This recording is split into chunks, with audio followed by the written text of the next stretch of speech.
Yeah. So listen, you know what time it is, innit, Callum? You know what time it is, innit? You got the new one. What? I got the new one.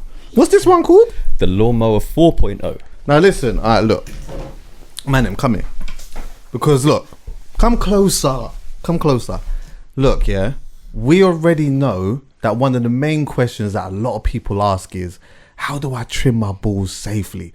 The more that I've been talking about this, the more I've realised, like, I'm listening to certain people talking about their stories with trimming their balls, yeah? And there's been some horror shows, bro. Proper. Listen, my cousin told me just the other day, yeah, that he trimmed his balls. This was like, he said he did this like 10 years ago. He trimmed his balls, cut the ball wide open, blood all over the place. And from then he was like, you know what? I ain't doing it again. Not touching it. I said, cuz, you see this thing right here? You use this and never turn back ever again in life. Trust me when I tell you, yeah. I was reluctant. When I first used it, I was using it like very light. And then I said, you know what? Chuck, let me just actually just properly go on the ball and that. And it was like, it was perfect. Honestly, I swear by this. What's this one called? The Lawnmower 4.0. New one. New one. Also, women, come closer. If you want to buy a gift for your guy, yeah, especially if you know that like it's a little hairy up there, you know what I mean, and you want to buy him something a little bit different, yeah, you want to head over to Manscaped. We got a whole link, right? And we got a link below, manscaped.com/HC pod. If you click on the link, 20%. The link is actually okay. Put the whole thing on the screen, but there's a link underneath, yeah, down below, and then what? When you click on the link, a 20% discount and free shipping is applied. Free shipping is applied. 20% off. Listen, once you get it, come back to me and then thank me later. There's a whole bunch of other things as well. By the way, they've upgraded the boxer shorts. They feel a lot better. Yeah, because I got you a different size. That's why. Is it? But is it the material not different as well? I don't think so. I don't know, but I got you a different size. I got everyone a different size. Obviously, if you feel like you understand what I'm saying, you can. There's balls deodorant and all these type of things. Let me tell you something. I'm going on the balls deodorant. I have, yeah. It's good, isn't it? Yeah, it's alright. It actually smells pretty nice. So like, for me now, I'm actually going on a road trip tonight, yeah, and this is this whole excursion is coming with me, yeah. I feel like it's something that you could add into your collection. As I said, the link is below. You get 20% off. Do your thing. Come back to me and then thank me later. Yeah, boom. Tazer, what go on? I actually got a horror story as well. Yes. Have you? yeah. But wait, let me ask you first. When did you first start trimming your balls? Like, I'm new to this trimming balls thing. I'll be totally honest. I'll be honest. Now that I've got that, I keep mine updated constantly. Oh yeah. But listen, like see my with beard, me, it's just always trimming it. This is like how I get a trim now. Yeah. It's like how I get a trim. I need to invest. I can't lie. It's changed the game. I think it's actually genuinely really good. Yeah. No. I'm gonna check it out still because I do like to get I do trim down there every so often. But one time my boy's always when I used to live with my boy in East, so I used to live with David and Clement, two of my boys. Anyone who's followed me or whatever will know. So this guy has no hair, bruv. David, no hair. I'm like, brother, how do you have no hair? He got no hair on his balls. No. As in like his chest, he's always clean. Yeah, I thought you was one of them, man. No. I grow chest hairs. Like, I leave it out. Yeah, but how hair? It's not like I'm hair chesty. Nah. I don't look like King Kong and that. Nah, okay. Nah. My team can get like that. Nah. But I've never allowed it to grow that far. Yeah, same. Neither do I. But he's always clean. I'm like, brother, don't you have hair? Like, he's like, yeah, I always V in it. I was like, what's V? He goes, hair removal. Yeah. I was like, oh, swear. He goes, yeah, I do everything. I said, what? Chest, sack and crack. And he's like, back sack and crack. Now, obviously, he doesn't know the back. The back. Yeah, you know what I mean? So he's like, nah, just chest and sack. I said, sack? So how does it? Because obviously, hair removal is a chemical, bro. Like, have you seen how it comes off? Yeah. So I'm like, raw. You use that on your sack? He's like, yeah, like it's calm. I would never use that on my sack. He uses it, so I thought, alright, cool, let me try it. You say, obviously, we got thick skin down there. I thought, alright, let me try a thing. Brother, obviously, I'm in the shower. I'm not on stiff. Yeah. Do you know what I mean? I'm warm. So strong. I'm just holding it up while I put it on the balls. Yes. Then I let it drop. Oh shit, so it goes on the back on the helmet, brother. The thing started stinging. I said, nah, this guy. Wait, was you doing it with water running as well? No, I was in the shower, so I just do it whilst I'm in the shower. But once it hit me, I was like, wait, hold on. Then I started feeling like the sting on the helmet. I'm like, nah. So then I said, brother, wait, how do you do it? I think he just stands there and holds it and just let. Because you got to let the hair removal sit there for like I think 5 to 10 minutes, depending on how coarse your hair is. I time it for 9. But let me tell you something. Yeah, you don't hit 10 and it. Yeah, I don't hit 10. But you know what? It says 6, but I'm like, I do not. And to be fair though, it does go past 9 sometimes because I'm so comfortable with it now. What I do is say I'm doing my chest, I just put the like pretty much one side. So I do like the whole one side, then I'll time it. So then, obviously, when the timer goes off, as I'm going from the top bit, it's probably the bottom bit might still get a little bit, maybe a minute or 2 more. But it's the way it comes off. But how did you take the thing off the balls? Did you use something or did you just try to wet it off? I wet it off. Oh. No. So as I'm wetting it, I'm using the scraper. That comes with it. So there's a scraper that comes with it. So I'm using the scraper. See, already that I didn't like the idea of that. I didn't like the idea of that. And do you know what I was getting flashbacks of when like my mum and my sister, my aunties used to relax their hair, and there's a period. There's like a bittersweet point where it's like. Yo. Yeah. So I'm not trying to reach that point. You know what I mean? I've seen that many times with my sister and my mum, and literally they're fuming that they've gone over that point. But no one knows what the time is because everyone's hair is different. You gotta work it out. But this guy just cleans. I'm looking at his skin. I'm like, you sure your skin ain't been impacted because of this? And he's like, no, I'm cool. So I'm like, you know what? So what I done was I went Tesco's one time and I just bought, the small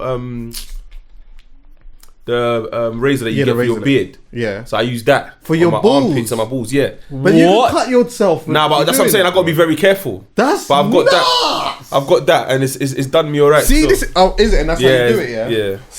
See, that's what. Listen, yeah. I can't do that. All of this is new to me, and like, this is why. Even when I was using this, the first one I got. What was the first one called? The 3.0. The 3.0, yeah. When I got the 3.0, I was so reluctant to like really use it, bro, because like, what was it? No, do you know what really put me off?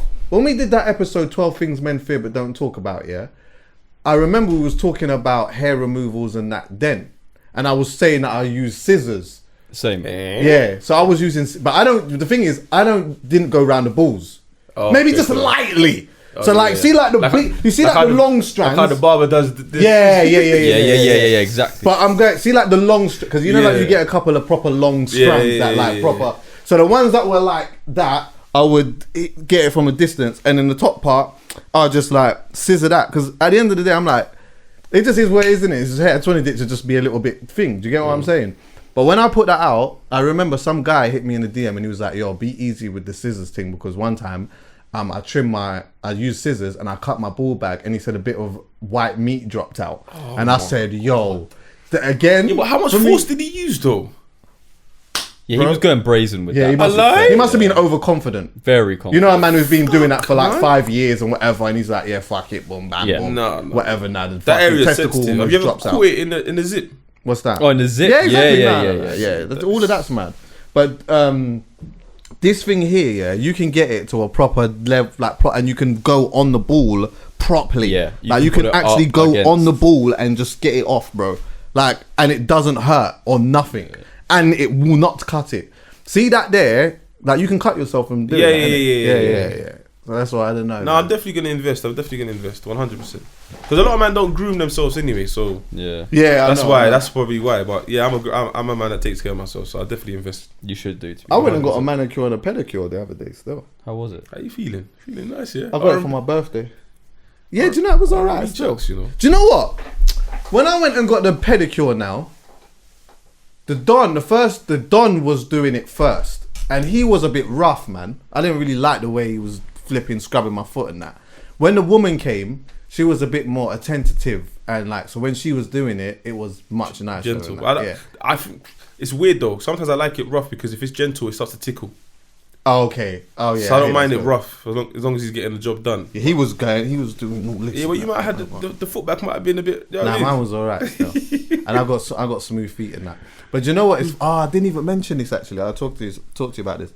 So the same day, because it was my birthday now, I said, you know what, I'm going to go and get a Thai massage as well. So I've got a manicure and a pedicure now. I've gone and I've got a trim, and then I've like gone and got a Thai massage. But the day before, I've rang them, and I said to them, "Yeah, I want to get a Thai massage. Is anyone available?" And she was like, "Well, not really. The lady's busy." But she said, "Oh, like, what would you sort of prefer, like a woman doing it or a man doing it?" And then I thought, I paused for a minute because I never thought about that. Obviously, a woman. I always just thought a woman would be doing it, yeah. But she's telling me that she's not available, but there's a man available to do it, yeah. So I'm like, nah. Like I would like a woman to do it, yeah. Then in my mind starts going down this rabbit hole because I'm thinking to myself, did I sound like a creep when I said that on the no, he can't do that. Like, it's got to be a woman, yeah. Which then made me think, if I went to a massage place with my missus, yeah, and we was going to get a massage, and then they said to me, like, what would you prefer, a male or a female doing it? I would say a female doing it. Why? Why would I prefer that? Yeah. Secondly, would my missus raise eyebrows to that? Probably not. If me and my missus was going and then someone had asked her, what would you prefer, a man or a woman doing it? And she said a man. Would you have an issue? How would I? These are the questions I'm asking myself. And this is as soon as I put the phone down. Though. As soon as I put the phone down, I was asking myself these questions. And then I was trying to figure out what is it about this for why it is necessary for a woman to do it. And why can I not use that same appliance to a woman? Because everything I was thinking to myself, like, okay, yeah, like, you know, just the comfort of like maybe a lady just like, you know, rubbing my back or whatever it is. I'm saying this as my missus saying this to me. Yeah, no, it's just the nice idea of a man rubbing it. Does that make you feel a type of way? It didn't, but it did make me think, what is that about? I had that recently. Me and my girl went and got a couple's massage, and I had the girl, she had the guy. Did they? They did give us the option. They gave us the option, and me and her both agreed. She wanted the guy, and I wanted the girl. Interesting. Yeah. Why did she want the guy? I didn't ask, but I will actually ask her. Funny enough, I'm gonna ask her. Why did you want the woman? I don't know. Yeah, but it feels natural. But isn't it obvious though? No, but isn't it obvious though? Why? If it's a sensual massage, you want a woman to be touching you because it's a sensual massage. If you went for deep tissue or sports massage, you'd probably ask for a guy. Yeah, I've had a guy massage before on a sports massage. Yeah, so I think that's what it is. Also, for me, with the Thai's a bit weird because a lot of people think Thai's comfortable. It's not. It's not a comfortable massage. So sometimes I've looked, like one time I was in the salon and I was like, she's not going to apply pressure the way I want her to because I've got a big back. I hear that. Right. She finished me. Yeah. Like them women there, they know what they're doing. What? She was on my back like a ninja. I was yeah. Toes, everything like the way she was crawling all over. Yeah, like they know what they're doing. So anyone who thinks women can't do, no, they can get in. So basically, it's just the fact that it's a sensual massage. Yeah, that's what I think it is. If you get like a Swedish massage, you don't want to be hearing the ocean music. I got a and Swedish steam. massage. Actually. Yeah, and you look up and it's a Donny looking at you. Yeah. Did you see what I'm saying? You know what I'm saying? I would just prefer not to have a guy's hands. But could you? Okay, why would you want a sensual massage? Why would you want one? Peaceful. Peace. Nice, okay. relaxing. Yeah. And your eyes are closed the majority of the time, right? Yeah. I don't look at the people that's massaging me. So then why would you not have a man do that? I didn't say I wouldn't have a man, but if you asked me, I prefer a woman. Okay. Yeah, I agree. But if the option was only there for a man to do it, and I really wanted it, I'll get it done. But he's not touching me in those sensual areas though. But okay, what sensual areas? So for example, like I've had a full body massage, and the woman's got up in my groin, and basically they'll say, "Oh, excuse me, do you mind if I remove the boxer a bit?" Yeah. And they take the boxer, your bum's out, and they're not rubbing your bum, but so basically, you can do quads. Yeah. But I've had a guy do quads before, but a sports massage. But if it's a sensual one, I prefer a lady. Yeah. I mean, well, obviously my preference would always be a lady when it comes to that, but I guess in I don't want to say worst case scenario, but if I really if you didn't have a choice, then yeah. Would it bother you if you didn't have a choice?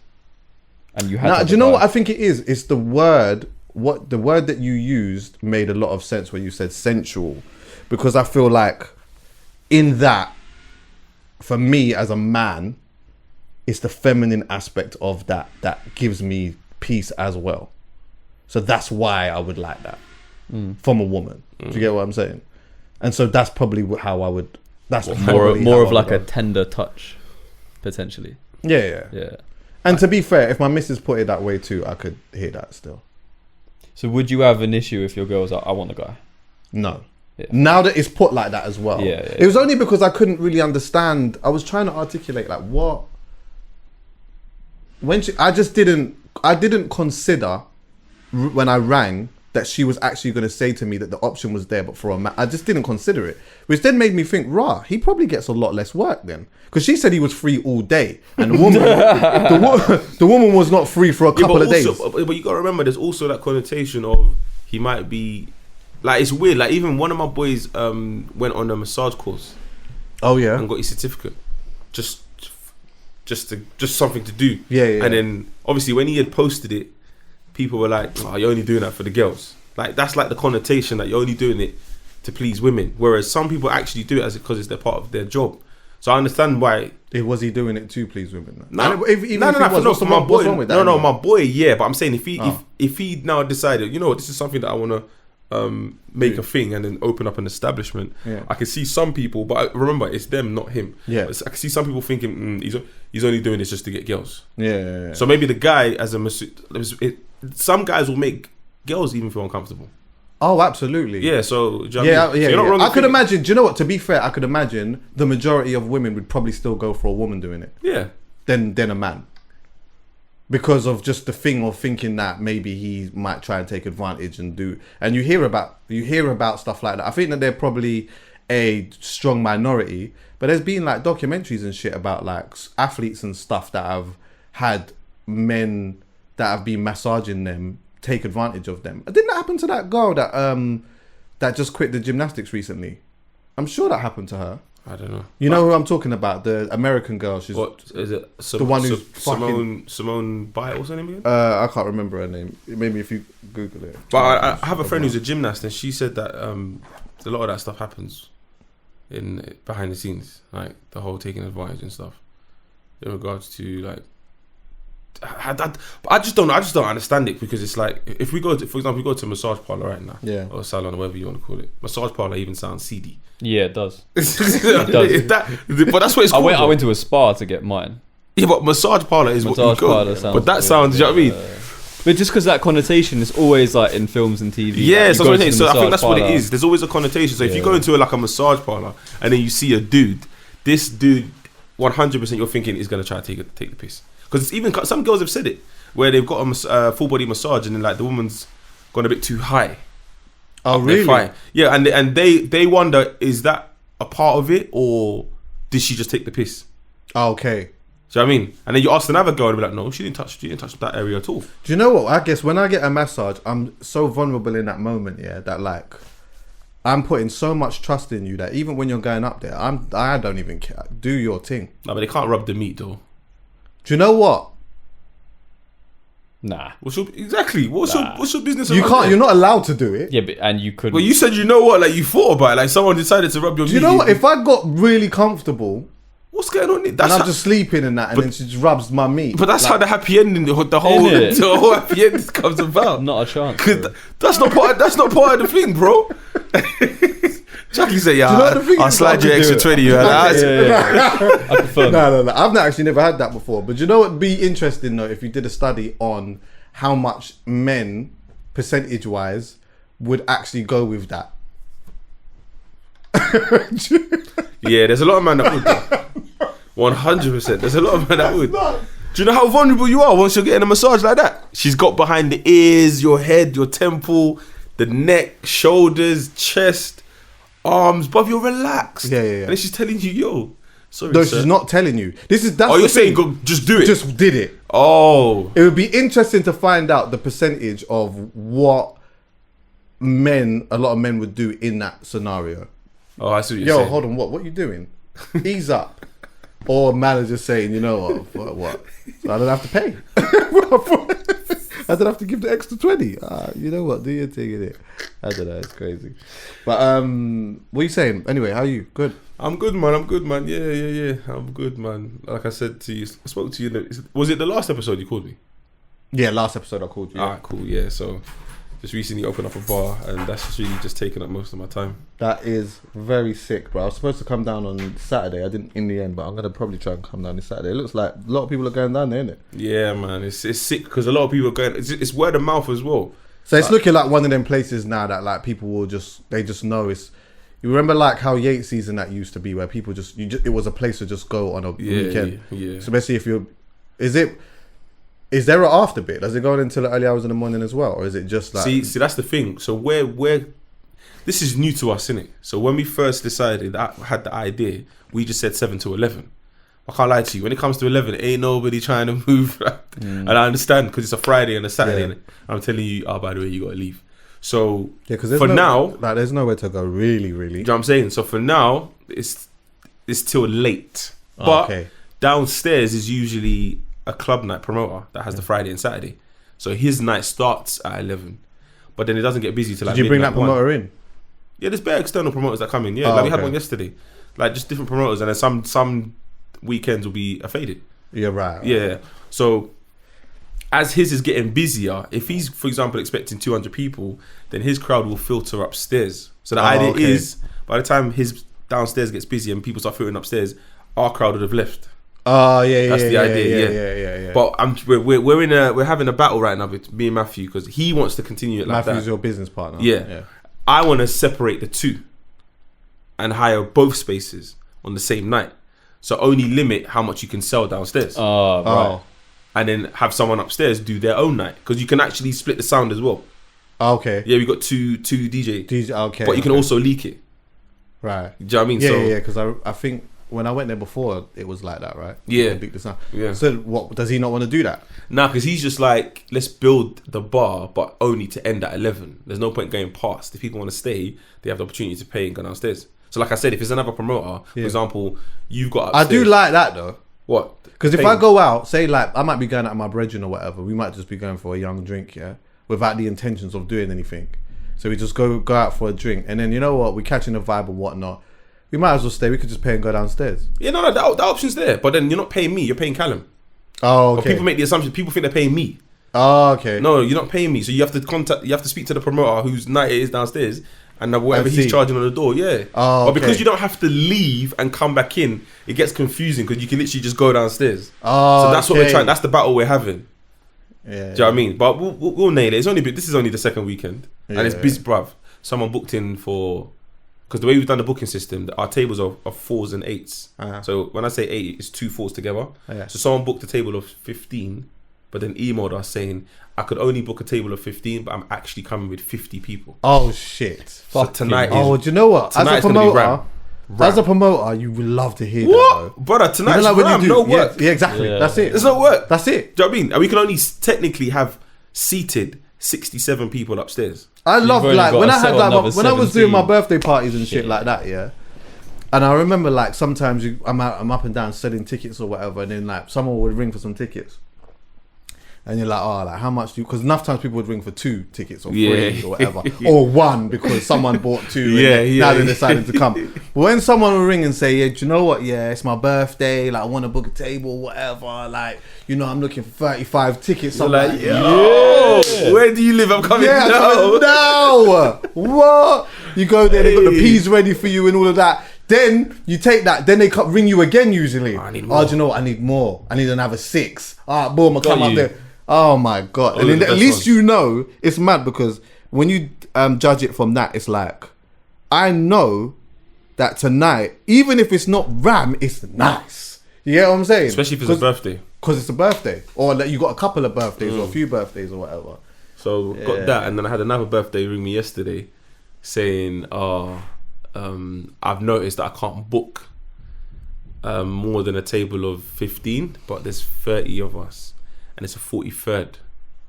So the woman's turning 43. Oh, she wants to come down.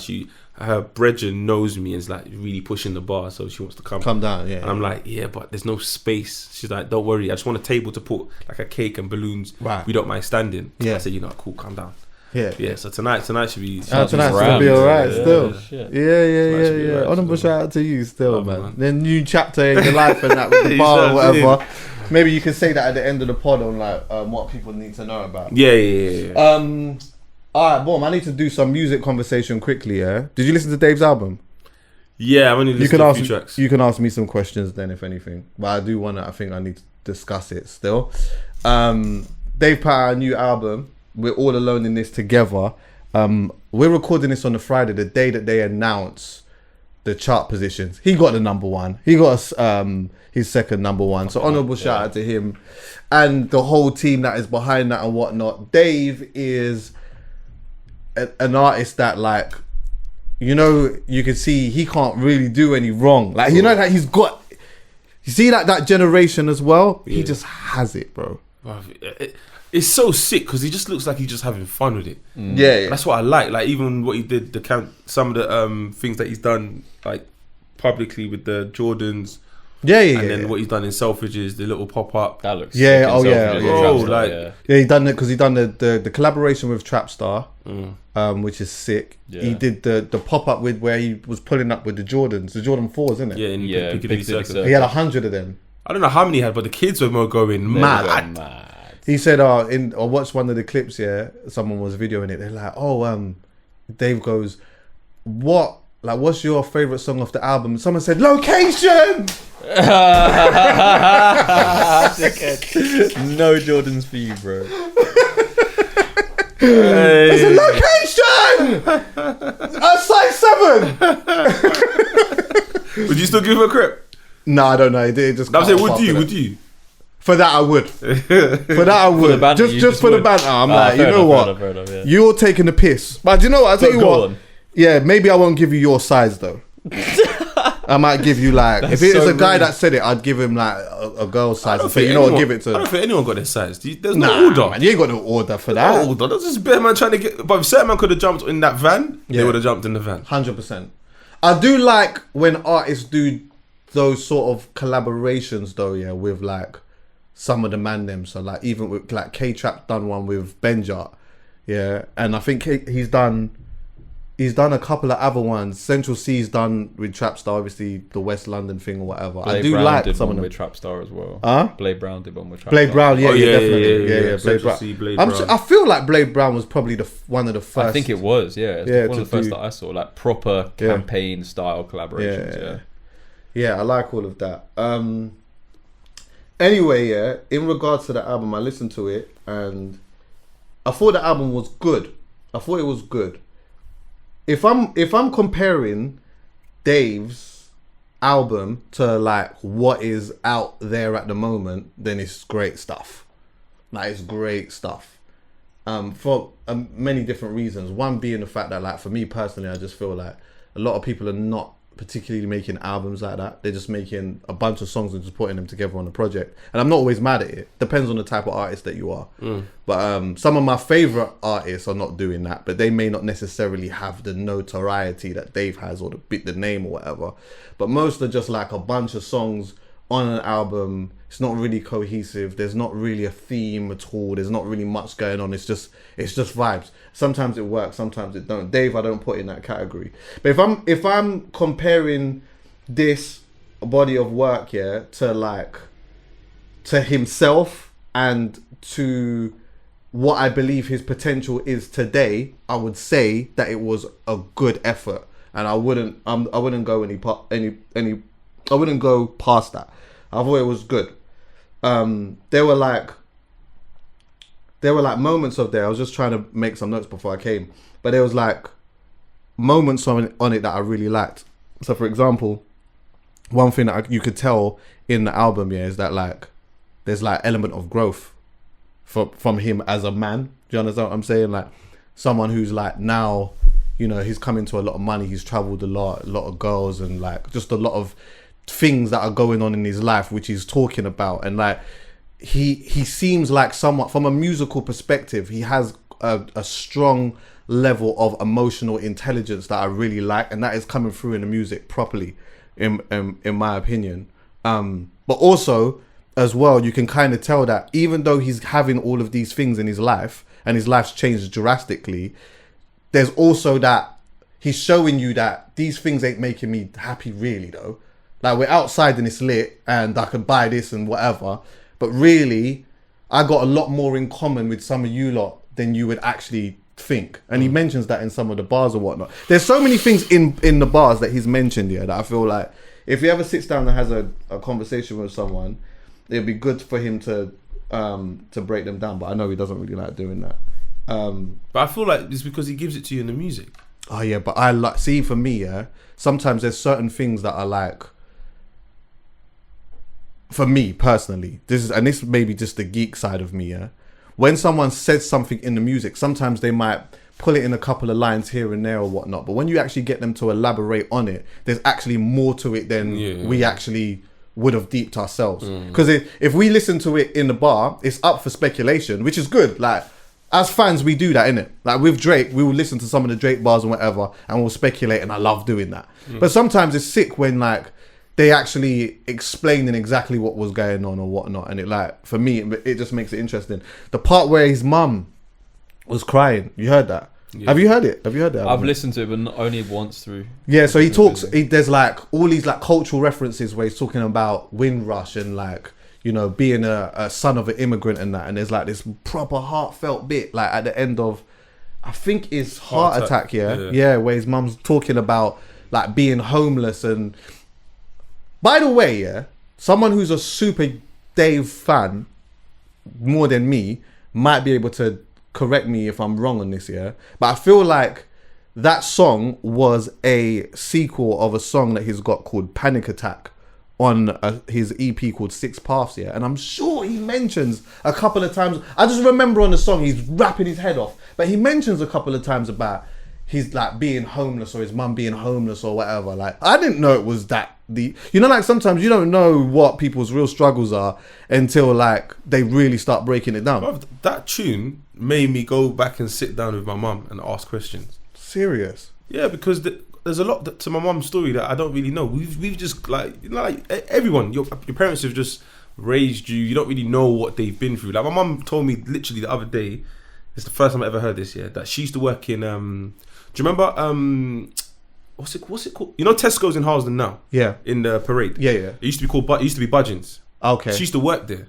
And there'll be times where she would do the early shit. No, she would get me dressed, me and my sister, drop us to school, go to work, and then she would expect my dad to do the school run to pick us up. But more times, sometimes my dad might be like, nah, it's long. And he's just not doing it, so she would have to leave work early to come and get us. Why would he just? Why was my dad's just like, okay. My dad's just he's just like that. But then she was telling me that there was times where my dad would do the school run, but only to come to work and drop me and my sister. So serious? So she used to do the shift whilst me and my sister are sitting there on the side, and my dad's gone off to do something. Mad. And then she'll finish, phone my dad will come and get us, her as well, and then go home.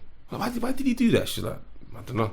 I was like, do you think you could do that now? Nah. You know what I'm saying? You know, it's mad when you like deep the struggle that like how that much trying to juggle all of that, and then also the not, what is it, like when someone is unreliable or inconsistent, it unsettles you because you don't even know. Okay, I'm dropping the kids to school or whatever, and you have a duty to do something, but I don't even know if you're gonna do it. So now I'm unsettled because. Maybe have I got to leave work? Have I got to? And this is how a lot of women feel when it comes to like this whole baby mum, baby dad drama. Like, you got to remember, there's a lot of women who have been dating men but don't really know them. Then they've gotten pregnant and they've had a child with this person. Now you're giving your life to someone you don't really trust, and legally you have to because it's their child too. But emotionally, you're like, I don't trust you with me.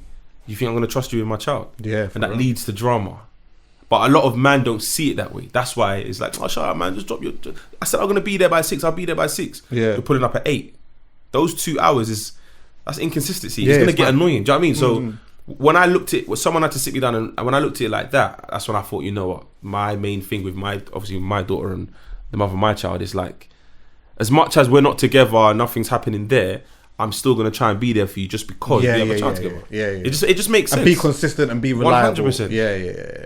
But listening to that tune, I'm speaking to my mum. My mum's telling me bare stuff. I'm like, I didn't know you did that. Yeah. I didn't know you did that. I didn't know you went through that. She's like, yeah, but I feel like that is. Do you know what? To be honest with you, I feel like that song probably would do that with a lot of people. You know? Yeah. Would actually say, you know what? Hold on one second. Let me just find out about what kind of hustle and struggle was that my parents went through, especially if they're immigrants. I think that like we look at immigrants, maybe from our perspective, whatever, and they just come here and then they're just making it work or whatever. But like, do you know how difficult that shit has got to be? Where you're trying to better your life somehow, and you've got one part of the plan, but there's still another part of it that you don't even know how to really execute it. How am I going to get a place to stay? How am I going to pay my bills? How am I even going to get a job if I don't have flipping, maybe, I don't know, the right documents or whatever it may be? You know, something might happen. I might get deported. What does that mean for my kids? Like, no, I was going to say, and on top of that, you're raising kids. Yeah, you're raising kids. Yeah, because sometimes some people come and they've got like 3 kids or 2 kids or even 1 child, That is like, it's mad. But hearing his mum pour it out like that, like clearly that was a conversation that they've had somewhere, whatever, and like he's recorded that and put that out. But like, yeah, it's powerful, man. And I know a lot of people that are doing that, to be fair, as well. I know a lot of people that are sitting down with their grandparents and that in particular, their grandparents, and say, I wish I did that. You know, I talked about this time ago on the pod, where I had a conversation with my granddad and that, and I asked him like how he got to the country or whatever, and he told me there's 6. I wish I recorded it, bro.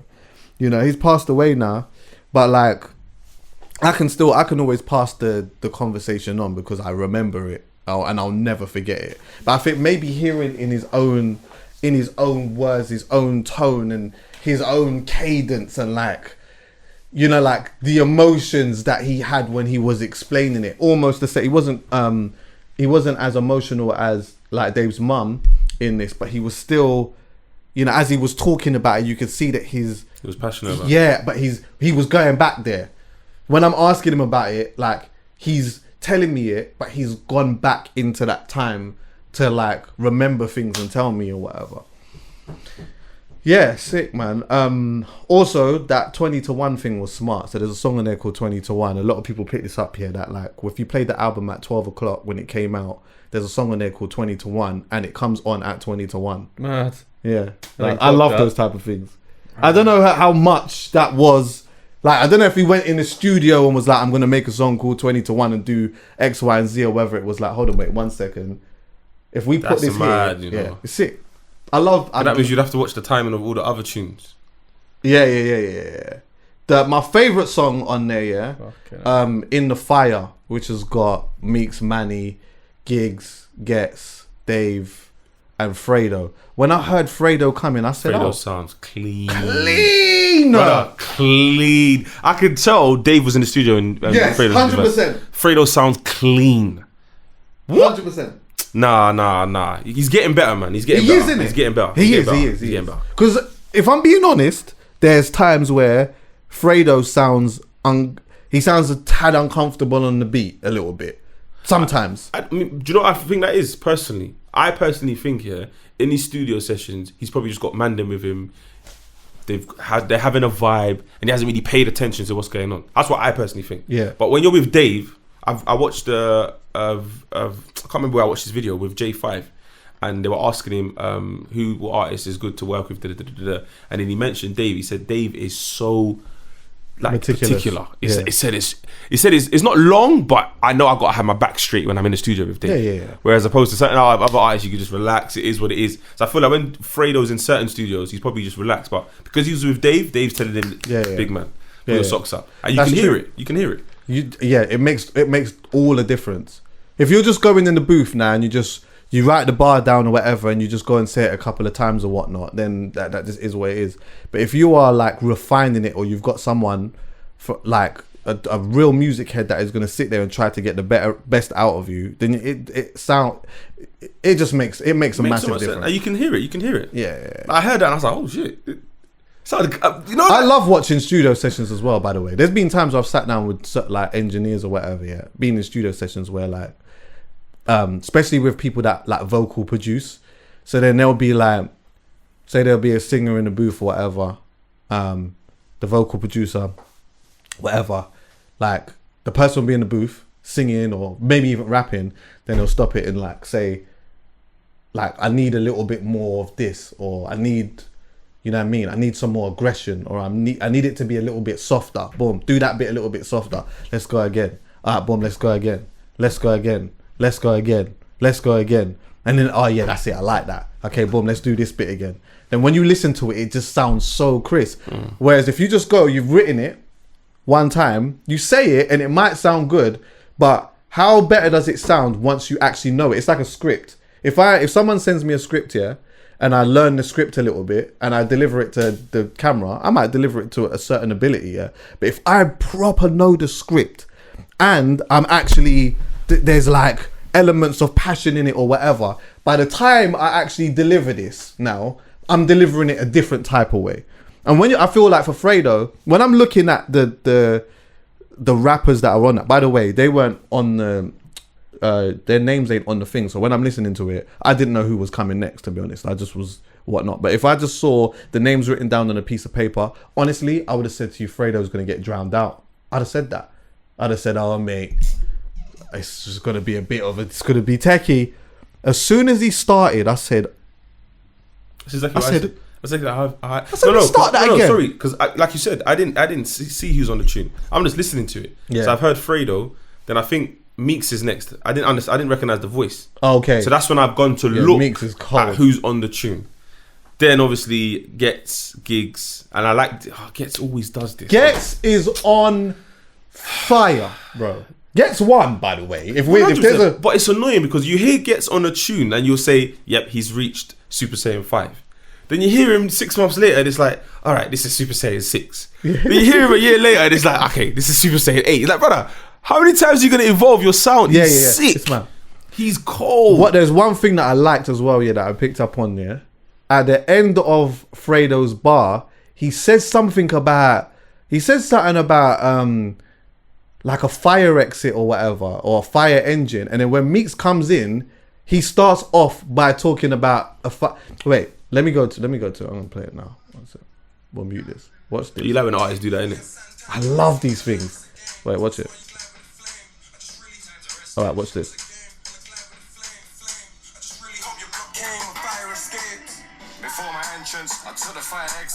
You catch that? Yeah.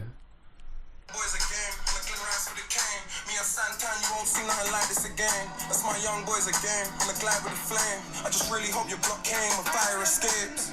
Before my entrance, I took the fire exit. Tried and tested. I like that because it's like, okay, wait, I heard the bar. Wait, let me go and write my thing. I'm gonna start my thing off. Yeah. If they all did that subtly, oh my god, that would have been a madness. I can't lie. One thing that Dave does, I've noticed, he's got his flow, which he's obviously perfected. He sounds the same on, is it Straight Murder, and obviously, what's that? I can never pronounce it. What's that tune that begins with V? Oh, I don't know. Verdansk. That's it. That's the number one song on the album, innit? As in most streamed. Is it? Yeah. Oh yeah, it is. Yeah. He goes blind on that one. Yeah, he does. That flow that he's got, support. Yeah, it's nice. It's crazy. Dave, he's mastered it. He's mastered his flow. You know the reference for the name of that track, right? Apparently, Call of Duty map or something. Yeah. Oh really? Apparently, he references a lot of. Yeah, he references quite a few, like Bouncing Betty and all kinds of different stuff throughout that track. But then, the name Verdansk is the name of the Call of Duty map. Like the whole area is called Verdansk. This is why I say. And then throughout the whole track, you're right. He does reference different aspects of the game throughout that track. But this is why I said it's mad. Cold. Yeah, but this is why I said it's mad. Certain tunes, you have to go to Genius because it's like battle rap. When they're referencing basketball players or NFL, and the crowd's going mad, I'm sitting there thinking, what did he just say? Yeah. Because I don't follow NFL, so a lot of people will listen to a song and be like, but if you know what he's talking about, you'll understand certain references. He's definitely lyrically getting better. 100%. Like he's definitely progressing even in that aspect as well, and a lot more comfortable with, clearly more comfortable with doing these type of things without it even being so obvious. Because sometimes, like early on in careers or whatever, or even with rappers and that, they make all their innuendos like super obvious, or all their double entendres super obvious. Mate, Dave's are not obvious. They're not obvious. Sometimes they go right over it, head. and you have to. And I'll be listening with someone else, and they'll go, "Oh my god, did you catch that?" And then we'll replay it, and you're like, "Oh, fuck." Not to go off the album yet, but you see Straight Murder with Gigs. Yeah, bro. The bars in that tune, he's gone. Even is it this tune? There's a tune where he talks about Morgan, Pierce Morgan. Who? Dave. Dave. No. Sorry. No. Sorry, I'm getting it wrong. It's Stormzy. It's the Dave and Stormzy tune. Sorry, it was Stormzy. Clash. Yeah. It's the Stormzy tune. Sorry. But even Stormzy's getting better. Yeah, Stormzy. Yeah, Stormzy. I mean, I'm curious to hear how he sounds in his next thing actually. But both sides of a smile. Yeah. So like, there were. Okay. How do I explain this? Yeah. So like, for me personally. Lyrically, Dave is getting better. Yeah. Survivor's Guilt is another one of my favourites, by the way. Survivor's Guilt is hard. I have to critique though, because I just feel like I have to do that. Yeah, I have to go out finding certain things, and I'm like, okay. I put Dave, and maybe this is very unfair. It could be unfair, yeah, but this is just me from a fan perspective, yeah. I do set him aside to everyone else when it comes to a lot of different things, yeah? And so, like, with certain types of artists, there's certain things that, like, I kind of are almost expecting from them. They don't have to do, though, but I'm kind of expecting of them. So, for example, I said on one of the last episodes, I was kind of surprised that the lead song was Storms and Dave. Yeah, like David and Storms, yeah, because I just thought, I don't know why, but I'm expecting Dave to the lead one to be something like something a bit different, like something that just wasn't so kind of obvious. Do you get what I'm saying? Even with like the WizKid song, I liked the WizKid song, but then I think to myself, to me, that feels like an obvious thing. It feels like, okay, yeah, WizKid's obviously the guy, he's been the guy for a long time or whatever, yeah. But maybe in my mind, I'm saying to myself like, like what would it have sounded like for Dave and Thames to kind of be in it? That's just a little less obvious. Do you understand what I'm saying? You know the two songs that he put out before the album. I don't know if you listened to them. Yeah, he had I don't know the guy's name. Sorry, bro. I'll come back to it or whatever. Traumatized. No, it wasn't Traumatized. It was what is Titanium. It? Wait. I want to do it properly. What was it? Nah. Titanium. And it was Mercury. Yeah, Titanium and Mercury. Come out. Oh, yeah, I come love out. this song. Yeah. So He's see sick like as that well. to me, yeah. See like that to me, it's like a less obvious type. I don't know. I didn't even know who this kid was, but it sounds hard though. Like it wasn't. He's actually been nominated for a Mercury Award. Funny enough. Has he? Yeah. Yeah. Oh, Off sick. the comment. I noticed that he follows me on. Is that why it's called Instagram. Mercury? He's cold. He's cold. Oh. The vocals on that are bad. Is that why it's called Mercury? No, because he's been nominated off the back, but that's quite ironic. Oh. Yeah. Anyway, like, so there's like, for me, that just felt like a bit of an obvious thing. Like I always feel like when someone, you know, like when a big artist uses Burna Boy or WizKid, it's like, I hear it still, because obviously it's Burna Boy and it's WizKid and that. But there's some cold other ones though. I hear that, but you know, sometimes you just got to do it. Like, look at what Skepta's done. His first singles with one J of the Balvin. biggest, one of the biggest, the South most streamed artist. American, The most streamed artist. He's surpassed Drake. All right, but let me ask you this. Yeah. Let me ask you this though. Is that obvious? It's obvious if you know that. Is Skepta and him obvious? No, Not it's at all. obvious if Absolutely not. No. But it's obvious if you know that this guy is the most streamed artist on Spotify right now. Yeah. So strategically, that is obvious. Not If you really did it- though, because like, If you, so gave what me, if you gave me an opportunity to work with someone who I thought was wavy, or someone who's the most streamed artist in the world. But that's just a number though, bro. Yeah, I know, but what I'm saying is, you're giving me the opportunity to work with this guy, then now let's make something happen. Yeah. Not, I've got a picture of a song, this is the artist that I want. I don't think that's what happened. I think he's thought, you know what, this is a big cosign. Yeah. Let's do something together. Who? What you thought like Skepta Dave? and- Oh yeah. No, Skepta and my man. But the thing is though, I hear what you're saying, but that's not an obvious collaboration. No, I'm not saying it's obvious. It's like, yeah, he's the most streamed and whatever. But if I'm putting like now, like see, like today, obviously Skepta's already done a song with a WizKid, but it would kind of be obvious for Skepta to maybe do a song with Burna Boy. Like, you know, okay, yeah, it's nice, and it might bang, but it's a bit obvious. Yeah, but there's other songs on the album, you know. What on Skepters? No, I listen on to Skepters, Dave. yeah. On Dave's one, like he's got a tune. I don't know who this person is. Snow Allegra's good. Like the There's Snow a Allegra tune one. called Lazarus with Boy. I don't know who that is. Do you know who that is? And then Is that there's what, sorry? Both Sides of a Smile with James Blake. Right. So, going to what I was gonna say with, both sides of a smile. Yeah. There's like, I love the fact that there's like production changes and stuff in it, and there's a girl on there called, what's her name? Oh my god, how can I keep getting these people's names flipping? Because she's not credited on it. How do you find out, by the way? How did I find out about this?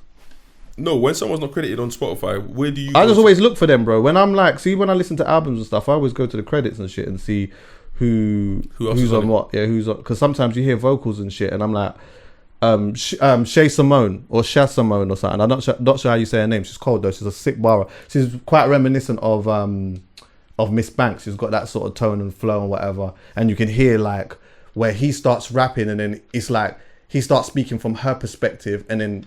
Or from a girl's perspective, and then she starts coming in and whatever, yeah.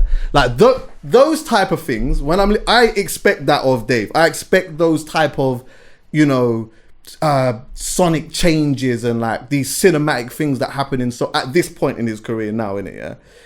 On that, I feel like he executed that perfectly. But there was other moments in it where I was like, I kind of expected more from that from a production side. Not lyrically. Lyrically, I feel like he's progressive. I don't feel like he's reached his potential yet, and he's still young. So, like, at some point, we are going to start seeing an even colder version of Dave, which is quite a frightening thing to even think about, really. Considering where he's at the moment. But, like, production-wise, there was, like, I didn't feel like there was much that was really standing. It didn't feel like there was much of risk-taking going on. And for me, I look at him as one of those, and I only look at a few people in that category like that. If you ask me, I don't know, a Tion Wayne, I wouldn't be saying the same thing. No disrespect to him. If you Russ, I wouldn't be expecting that. Even an Unknown T, I wouldn't be expecting that. But for someone like him, I just kind of would be expecting that. There's like certain songs on there where I feel like, and I don't know if this is even a bad thing either, because I was trying to work this out too, yeah. But there's certain songs where I'm like, there's songs that just sound like they could have just been on Psychodrama. Is that a bad thing? I don't know, because you know what? I listened to Stormzy's last two projects recently, and you could probably have merged the two together. But am I putting? I know this is mad because Stormzy is probably maybe bigger than, is he? Maybe, I don't know. We could have an argument about this, yeah, or whatever. But I just don't put Stormzy in that. I don't know why I put Dave in a completely separate creative bracket than I do to Stormzy, but maybe it's because he produces. Maybe it's because of the way that his mind works. Maybe it's because of how he puts words together. Maybe it's because of the stuff outside it, like the collaborations with like the clothing and like all of like everything that they seem to do always seems to be very different. It doesn't seem to be like the normal generic move. Marketing, yeah. So it's like in that sense, I'm kind of hoping for a boundary to be pushed somewhere in there, and I didn't feel that, and that's why for me I'm like, it's good. Don't get it twisted. Don't get my words mixed up in me saying that it's not a good album, whatever. But for me, that's why it just didn't go past good for me, because maybe I might have just been expecting too much. I don't know. My argument to that may be though, and just to make the point even clearer, and maybe again this might be unfair for me to do, yeah, because these artists have been around for a lot longer. But let's look at like Gets, for example. See, when you look at Gets' latest project, yeah, see like how it went from the first song into Mozambique, okay. And it's like the thing. And do you see how yesterday about that, bro? It's fucking cool. There's like all of these cinematic and like that you wouldn't have heard on the last project. You wouldn't have heard that in probably the last 5 projects. But you would have heard, but that's because it's different level. Do you understand what I'm saying here now? Yeah. See, like even with Kano, yeah, like when you listen to Hoodies All Summer, yeah, like that project there's nothing on there really that I would have heard on Made in a Manor. Like, it just, when he came out, he's taken 2 years off. When he's came out, he's got something to say, as well as Dave does. Dave's had 2 years off. He's had something to say. Clearly, he's talking about Windrush. He's talking about, you know, being an immigrant. He's talking about road life. He's talking about being rich, having money. The bills are, you know, same friends. So he's got a line about his girlfriend. He's got a lot of references about his ex-girl and his girl and cheating, and like, he's got some cold bars on it. So clearly, he's lived somewhat of a life, and that now he's like coming and he's showing us this year. But then on the flip side of that, I'm kind of like, well, do you know what? Maybe it's unfair for me to compare those type of projects to a Dave project now, because maybe he might actually need to live more. But when I say live more, of course, he's in the 1%. He's in the 1%, so he's lived a completely different life to a lot of us has lived. But there's a line in there that someone says, I don't know if it's his brother, where he says, you know what? Go and travel and see parts of the world that are alien to you. And I think that when you go and do that, yeah, you start hearing and seeing certain things that are like super inspiring. And when the artist comes back from that, you start hearing subtly these different types of instruments that they heard deep down in Africa somewhere, or But do you understand what I'm saying? Look at Kanye West when he brought out My Beautiful Dark Twisted Fantasy. Right? Oh, come on, man. Like That, but I'm putting Dave. I'm That putting category Dave already. in that Yeah, early, yeah, but I'm not saying that he. I'm not saying that he should be reaching that level of it, because he's still relatively new. But I'm still. He's in there for me. Yeah, but when I listen, when Dave goes away for a little while, when he comes back and I hear, oh, Dave's coming back, I'm sitting back and I'm saying, oh shit, I'm excited. oh shit. But what if he wants to do that, but he wants to kind of wait till he can perfect it first before giving it out? Maybe. Do you know what I mean? Yeah, maybe. 'Cause remember, he's still, how old is he now? 21, 22? 23. Oh, 23 now. He's Okay. 23. 23. 23, Yeah. he's got time, He's man. got time. He's got He's got time. time. So has he reached his potential? Definitely not. No way. But But yeah, scary, I thought like it was. you said. Yeah. Also, another thing is that, see, like, again, I feel like I might be the only one who feels this, because I know a lot of people loved Heart Attack, yeah. And on Psychodrama, he has like, there's a song where he's rapping for like, I don't know, 5 minutes, 6 minutes or whatever. This one he's rapping for like, I don't know, 7 minutes or close to 10 minutes or whatever. And I feel as though that in that he goes in and out of saying some really deep things and talking about a lot of different stuff. But then there are moments in it where I feel like he's just rapping and he's just flexing. Where I'm like, you know what? Your storytelling ability has got better. I feel like there's a way that you could rap for that long without going off track and with everything tying together in some way. And maybe in some way it does, but there's sometimes, you know, like, say for example, yeah, this is just an example, so I'm not saying it just off this, yeah, but rappers do this all of the time. So it's like, you know what, boom. J Hus does this all of the time, by the way. This is a big critique I got for J Hus, because J Hus is cold at what he does, yeah. He makes the coldest club bangers and it's vibes, innit? But sometimes, for me personally, I'm like, you know what? You said this line and you said that line. Stay here for a bit and still vibe it. But it's like, in 2 lines, he'll tell me about the thing that he's got on him. And in the other 2 lines, it's just something mad about a girl. Then it's like, the other 2 lines, it's like something about money. Then he goes back to what I've got on me in the pouch. Then it goes back to the girl, whatever. And we're just vibes in and stuff. Thing does that as well. Who does Mo that? Stack. Oh, yeah. But they're good storytellers, you know. Like, Mo Stack as well has the capability of being a very good storyteller, because he's a good rapper. But you know, Dave, like, there's moments of where it's like, yeah, oh shit, yeah, he's telling me some shit, whatever, the bars, whatever it may be, I'm liking it or whatnot. But then it's like, okay, you're just rapping now and you're just flexing. Then he goes back and in his thing. But do you feel like it's because, like, as much as we've kind of progressed to the point where we're able to be ourselves to a certain degree, especially with podcasting, a lot of it with YouTubers and musicians, there's still that element of, I can't give you too much. So I'm going to say this 1 line or say this 2 lines, but I'm not going to tell you everything. I hear that still, but he's creative enough to be able to do that. With saying a lot without saying everything. And he's, Dave. No, but I'm talking about when you reference J Hus. Yeah, I think he's creative enough to do that too. He can say, like, he can in 32 bars, he could stay on track and say a lot without saying a lot. He could do that. But listen, no one notices this type of stuff. I'm just saying for me. That's See, what I'm like saying. people that sit down and like proper dissect stuff, we might sit and have a conversation about that, yeah. But from a commercial standpoint, everyone's just like vibing this thing and whatever, and I love it. Like I'm a J Hus fan. I love it, innit? But there are times where I'm like, okay, Jay, right, you've been out for a little while now. You understand what I'm saying? You don't have to make a whole album of this. You don't. But give me one song where you're telling me how you really feel. Just tell me, because you don't do much interviews either. So you know what? Just tell me how you really feel. Tell me what it was like when you went jail and then you've come out and you're on the stage with Drake and that on the Jesus team. Tell me about that a little bit. Do you understand what I'm saying? Tell me a little bit about Mumsy a bit more. Yeah? Tell me about whatever. Tell me about the op, but break down the situation with the op a little bit more without saying names or whatever. Tell me how you felt about that. Yeah. If you can do that and make it into a club banger at the same time as well, oh my God. Yeah. Oh my God.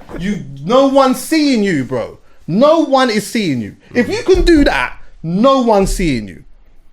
Dave can do that. Yeah. Dave can do that. And he has done it. Survivor's Guilt, cold. He's on track. He's Survivor's Guilt. You don't even need to break that what that is about. Like, he's talking about having survivor's guilt, and then also, talking about the situation with his girl, and also like his view on black women and stuff like that, and feeling like he's been a letdown and all of these type of things. On there, he stayed on track. That for me, after In the Fire, that's my close second for me. But yeah, I thought it was good. I thought the album was good still. Shout out Dave, man. Honourable shout out to Dave. Big up him and the whole team and that. Do you think he could win a Grammy for this? Or be nominated? Sorry. Do you think he could be nominated for a Grammy for this? Who would he be in the mix with though? Gosh, I don't know. But I think the numbers look like they're so big, yeah, that like he would definitely a nomination. There could be a nomination, bro. There could be one. But I'm not a numbers man, so I couldn't tell you whether his numbers rack up high to the next man or whatever. But all I know is that people were posting around like chart stuff, and the whole album is in the flipping top 10. Yeah, that's what I saw. And by far, you see, like the first time with Psychodrama, yeah, there was like he was in competition with someone, I believe, yeah, and they were going up and down the country and they were selling stuff and whatever, and there was this feeling like, we're in competition, we need to sell every last one. Was it Rag and Bone? I don't know. I think Rag and Bone was Stormzy. Why do I feel like that? Yeah, Rag and Bone might have been Stormzy. I feel like it was a woman, like a woman. I just do Psychodrama chart listing, innit? But yeah, like there was that feeling like every copy counts, especially the physical ones. This time, these heads die on the vibes. They got it in the bag. So yeah, who was it? It was the amount of physicals they sold are mental. I bought the vinyl. False. Huh? Album called Everything Not Saved Will Be Lost Part 1. What type of album is that? Like what category?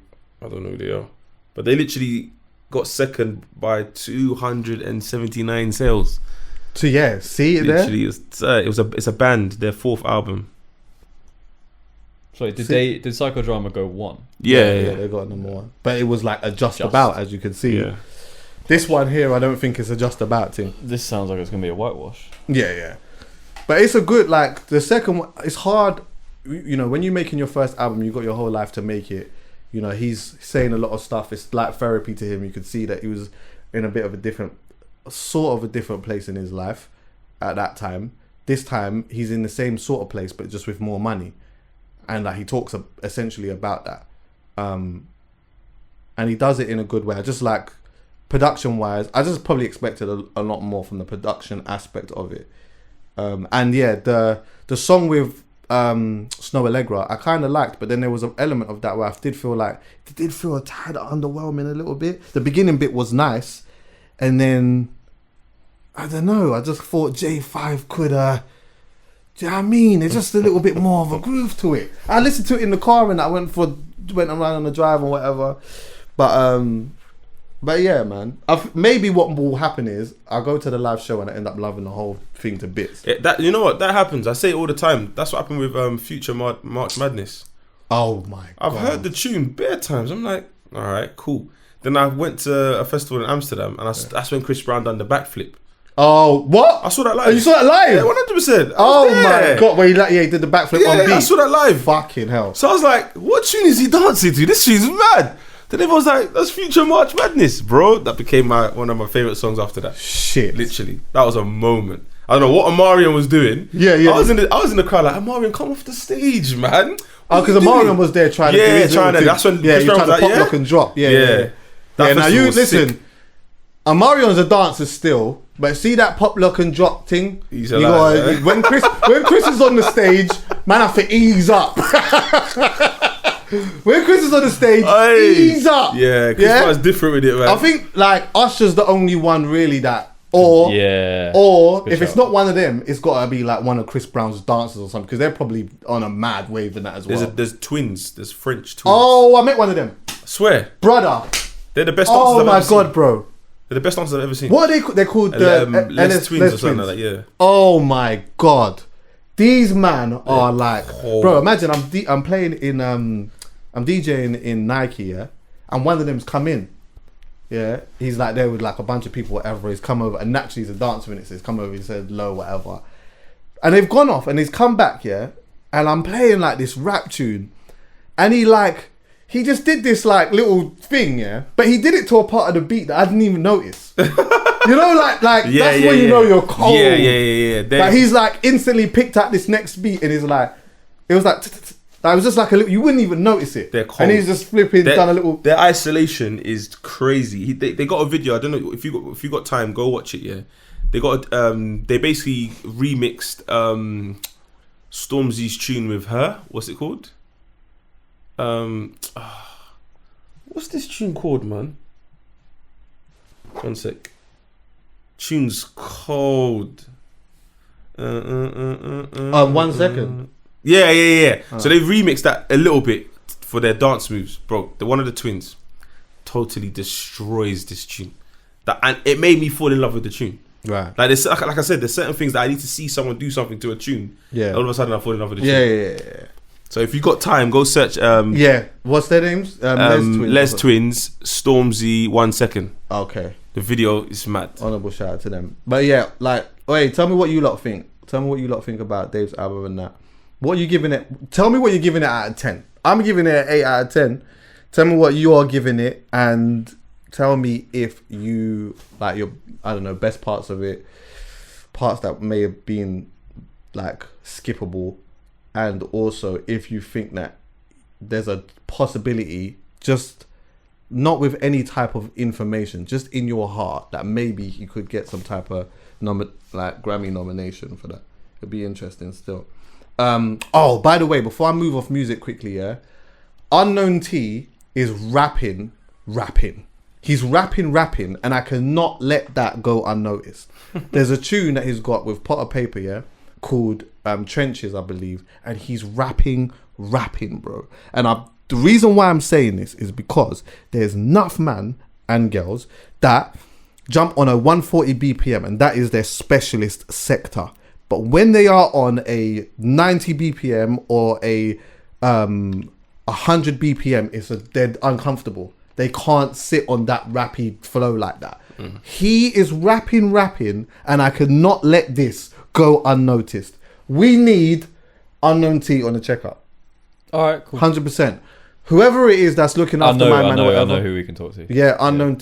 We need 100%. We 100% have to do that. So he's got a new album out at the moment, but I just haven't listened to it yet, so I'm not going to talk on it. Anyway, R&B. You want to do an R&B event? Bro, let's talk about it. My DMs have been, even though now I've put it out there and everyone's like, bro, it's a no-brainer. No, but I don't know why it doesn't discuss, like, go from the beginning. So what was it? I always play R&B. I grew up on R&B, my auntie, blah blah whatever. Then I'm an R&B. I know you, but I've said it. Chuckie, we've had this discussion before where I said I wanted to do an event where it's like you versus Slick, going head to head in a rave. Right. I've said this, and then it's maybe Specs versus Shorty or something. Like I've wanted to do this for years, but I just didn't know how R&B would kind of sound for 2 hours long. Because when you go to a normal rave anyway, you hear it in the beginning as a warmer, then it usually ends the night where it's like home time. Yeah. Do you know what I mean? So the crowd that have come out want to hear mixed, but I don't know if specific R&B. But then Snips did an R&B only Living Proof. Snips, oh yeah, Snips is a DJ. He's been on the pod loads of times, but early on actually. Honourable shout out to Snips. Snips will come back soon. Very opinionated guy, and he definitely divides opinion. But he's a sick guy and actually a good podcast actually. Yeah. So he's got a brand called Living Proof, and they used to do hip hop nights in Shoreditch. Yeah. I think all of them have moved to America now, so they don't do it anymore. But he done one where it was R&B only, and I was a bit like, I don't know how this is gonna work, bruv. Because when you already go to his hip hop nights, he plays them tunes that I can't lie to you. I listen to them, but I don't listen to them. Like, bruv, like, but you just enjoy the vibe because you know, man will play it on it. Fam, you're like, brother, man's playing a Mortal Technique. What's going on? Man will fling on a skinny man. You know what I mean? Like, oh, man. But there's a vibe there, innit? Yeah, cool. So when he done the R&B one, bro, it went off. Yeah. Went off. Like, off. Girls are singing from the top of their lungs. Cool. And also Marvin. So Marvin is one of the guys I do the Free Shots Tequila podcast with. He had a brand called Slow Jam Karaoke. Right. He used to do that on the Sundays in Shoreditch. Bro, he'll get 100 people and 99 are women. Right. No man would turn up to this because they would look at it and think, I'm not doing that. And it used to go off. And also, I used to go to hip hop karaoke certain times, hosted by Rob Percy. Oh yeah. That used to go off as well. Girls used to choose R&B tunes, and then everyone's in the crowd getting mad. So I'm like, you know what? I got a space now. Yeah. Let me try my thing and see how it goes. So I thought, let me put it out there, get the feelers out. And normally when I put out a story, you'll get the odd response here and there, and then you might meet someone and they say, I saw your story the other day. I actually think it's a good idea. But with this one, they're typing, this is a mad thing, Tazer. If you're doing it, I'm there. With cocktails, shisha, I'm there. So I'm like, you know what? I'm going to try it out. I'm going to try it out. 100% going to try it out. I think that could be a vibe. We talked about this on the pod. Me and Dan as well. Because we said, what was it? We was going to do a slow jam something. We was going to do like a slow jam rave or some shit like that. We never ended up getting onto that. I think it was an episode where we was talking about Confessions and 8701. Yeah, and then we started talking about... the conversation was about, does the young gen listen to slow jams still? Like, do they listen to slow jams? At that point, it was up for debate whether people were. Now it seems like people really are. But I find it weird though, whenever I meet, if I meet a girl that's like between like 23, 24 to maybe 27, 28, and she tells me her favourite genre is like 90s music, I find it a bit... You don't know about 90s music. But then when they start reading off tunes, I'm like, oh shit. Yeah, but sometimes they don't. Sometimes they say it because it's a cool thing to say. Sometimes girls say, oh yeah, I like 90s music. And then they play you H-Town Rain or Silk. Well, no, they might not even do that. What tune are they playing? They might still play you like a flipping late Chris Brown joint. Yeah. Hey. Like 90s music they might play you Yo by Chris Brown. Because they think that they're going like way back. Man, I'm talking about back in the day, bruv. Like, I want girls to be singing their heart, and it works all the time. Even sometimes I do it at Faded, where I'll just jump on the mic and be like, I know some of you lot are you've done it, I've seen you do it. Oh, that was always my tactic. Yeah. My tactic was always like, you know what? You don't know about this tune. Then I play it, and then it's like, even if they kind of know it, they're going to give a big reaction because it's like they know it. Yeah. And I've told them that they... Don't know it. Do you know one thing? I think I've told this story before, yeah. But I was doing a tour with Angel, yeah, in America, and we were supporting Jarquez, and it was nuts, yeah. So we were going to all these different states and shit, yeah. And fucking on the first night, I remember we pulled up there, and it was like we got to this big venue, and it's like it literally looked like it could have been an American version of like a Link Up TV rave, yeah? Now, the guys that are on before, I don't know them. They're just local guys from each state, but each state is still massive, so they're massive in their state, like very pop, not just some dim guys and that. Like if you're from there, you know them. Like, you understand what I'm saying? And they're performing. I'm thinking, shit, I don't know these rhythms and that. I don't know who these guys are and that. Anyway, now I've come on to, and my thing was always to DJ before Angels come on, isn't it? Yeah. So I'm playing like Rick Ross, like Future, all of that. They're just standing there, just looking at man, like because they're just over that. Do you understand what I'm saying? Like they're just over that. It's kind of like if you go to a Link Up TV dance or whatever, and you might start doing the same thing.